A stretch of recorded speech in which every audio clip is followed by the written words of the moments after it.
Hello, everyone. Welcome back to The Last Lap.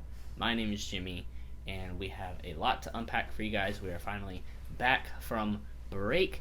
It was a 2-week off break, but we are back and better than ever for the playoffs. They're going to start in a few weeks. We're going to be ramping it up until the end of the season now, videos every week and all of that.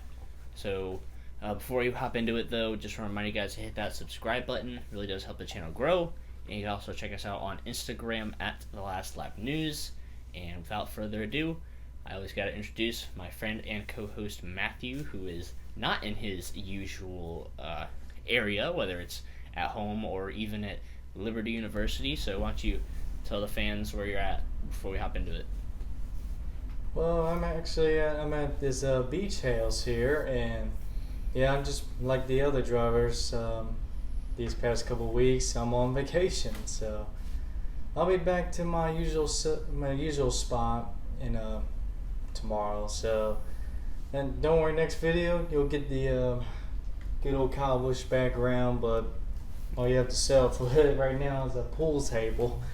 But yeah, it's been a fun vacation. Got a lot of sun, as you can tell. I kind of overworked on the suntan, and I wasn't partying like Kyle Busch was during his vacation.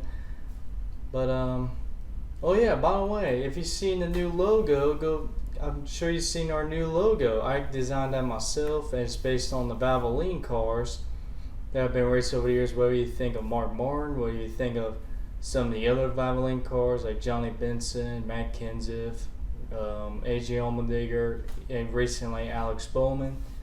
So hopefully you like the logo, and yeah, I'm ready to get this going. It's been a while.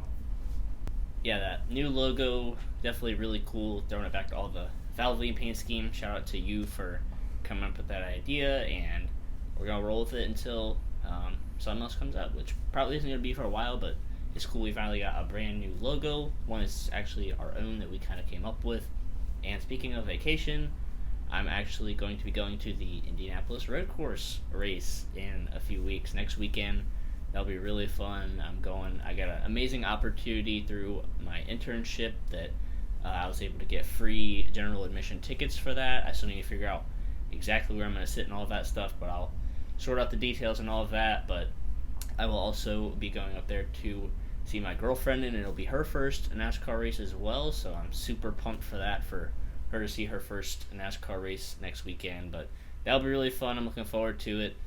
We're both going out with a bang with some vacations here late in the summer before we start up the grind to school. But we're going to go ahead and hop into some news really quick. The biggest thing that's happened actually just came out today, and that was that Ross Chastain will be the other driver at Trackhouse Racing.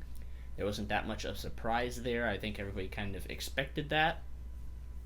I think we already had our big shocker of silly season with Harrison Burton going to the 21 and knocking Matty D out of that ride. I think that was our biggest shock of the year, so I don't think we would really get more shocks unless Kurt Busch doesn't sign with 2311 Racing, because I think that's pretty much the only thing left that we're waiting to hear, is that where Kurt Busch will end up for next season. But Matthew, what do you have to say about Ross Chastain going to Trackhouse, and maybe about some other drivers that are still waiting for some free agency to come out and finally be released? Well, from what I saw, when I first heard about this news, it did not shock me at all. I kind of figured that's where Ross Chastain will end up, was with that second Trackhouse team. I'm still confident that Kurt Busch is going to be getting that second 2311 ride. I just feel like all the rumors and all the it just seems like it's going down to that path where that he's going to be ending up there. But there's a great opportunity for Ross Chastain. He's always kind of been like, it just seems like he's always had some sort of bad luck when it comes to he's on a good team like the Xfinity.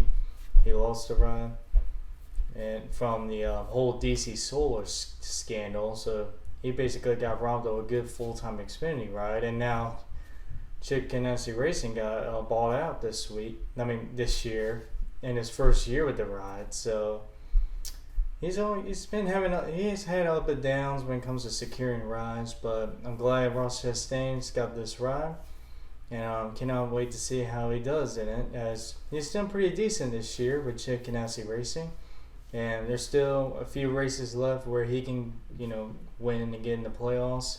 He's only like 18 of the points, but I feel like he's going to need a win, and it's either going to be one of the road courses or Daytona. My guess, from what I'm predicting, but it's a good opportunity. I can't wait to see how he does.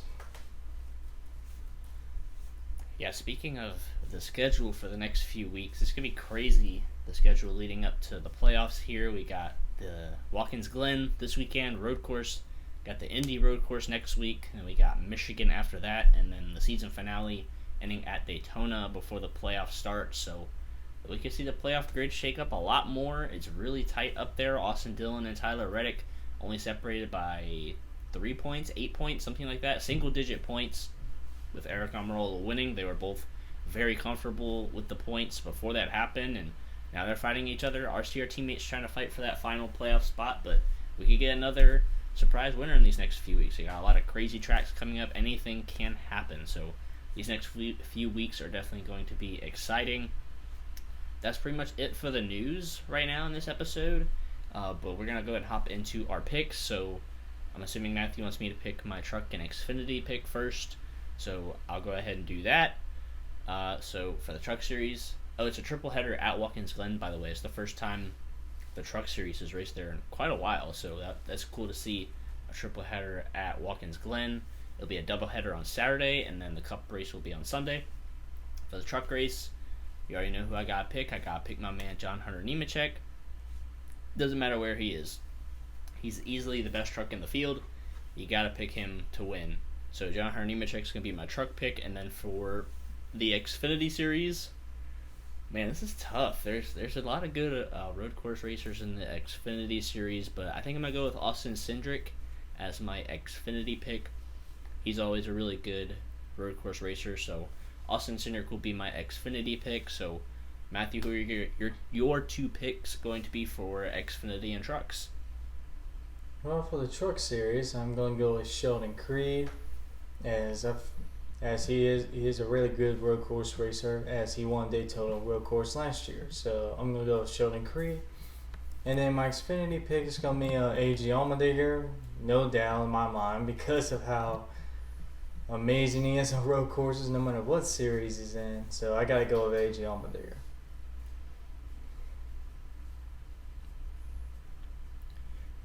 Those are the two picks I was going back and forth for the Xfinity series. They're both really good road course racers, Austin Cindric and A.J. Allmendinger. Hopefully they don't wreck again like they did at the Daytona road course back in the beginning of the year. But other than that, go ahead and tell me your cup picks, your 3 cup picks for this week at Watkins Glen. Well, I feel like all of these picks are going to be no-brainers. Of course, the main pick's got to be Chase Elliott as usual. We all know how this goes on the road courses. I mean, who knows? I mean, we saw Kyle Larson win Sonoma, so I guess we'll never know. But I got to go with Chase Elliott as usual. And of course, my second pick, like I said, it's going to be Kyle Larson, as he's been up there with the road courses with Chase Elliott as well for the most part of the year. He won at Sonoma, so I'm going to go with Larson. And then my third pick is going to be Kyle Busch, because especially the past few weeks, he's been really strong. One of the best cars in the field the past few weeks, and he's been up there most of the road courses this year, except for our Daytona road course. He was the top 5 at COTA most of the race, and then he was up there top 3 most of the race at Road America, I think, and he was up top 5 at Sonoma. So I think it's a safe bet to put Kyle Busch up there. So I'm gonna go with my third pick. Alright, so for my first pick, I think I'm going to go with Martin Truex Jr. here. He has been really good at Watkins Glen in particular. He finished second to Chase Elliott both times in the past 2 years, I'm pretty sure. So I'm going to go with Martin Truex Jr. as my first pick. My second pick, I think I'm going to go with William Byron. He's going to be my second pick.